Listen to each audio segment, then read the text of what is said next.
Peak o kasagsagan talaga ng flu season ngayong Pebrero ayon sa Department of Health. Heto nga si Joshua, 3 araw nang may ubot sipon. Sobrang hirap. Lalo na't mayat mayang nagkakaano yung ko, yung ilong ko. Water therapy lang po. Oo, may okay naman po.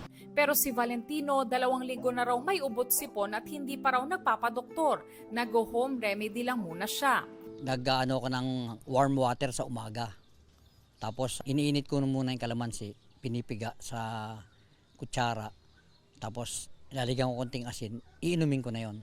Ayon sa mga eksperto, ang mga nararanasan ngayong ubo, sipon, pananakit ng lalamunan at katawan, lagnat at baradong ilong, maaaring dulot ng viral o bacterial infection. Pero ibang usapan na kung hindi pa yan gumagaling matapos ang 7 araw.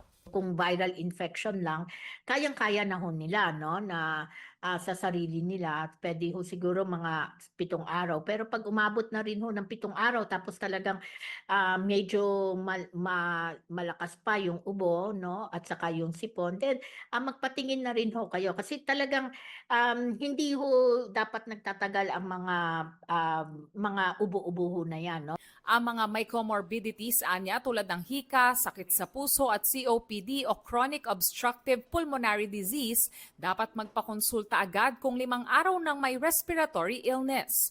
Kung umuubo na ng 2 linggo o higit pa, mag-ingat din sa posibilidad ng tuberculosis. Ang bansa natin ay endemic for tuberculosis, no? Kailangan iisipin namin ang TB para ma-diagnose natin kaagad, no? So para mas ma-treat natin at ma-control natin ang tuberculosis. Dahil flu season ngayon, ayon sa DOH, dapat mag-ingat lalo na sa pabago-bagong panahon. Pag nag-iba kasi yung humidity ng hangin, nakakairita rin yan dun sa ating lalamunan, sa ating ilong. Kaya minsan iisipin natin, ano ba to? Virus ba to? Pero actually, baka yung marami sa atin ay naiirita lang yung mga respiratory lining sa sinasabi. Payo ng DOH, uminom ng sapat na tubig maliban kung nagdadialysis, magkaroon ng healthy lifestyle at magpabakuna laban sa flu at pneumonia.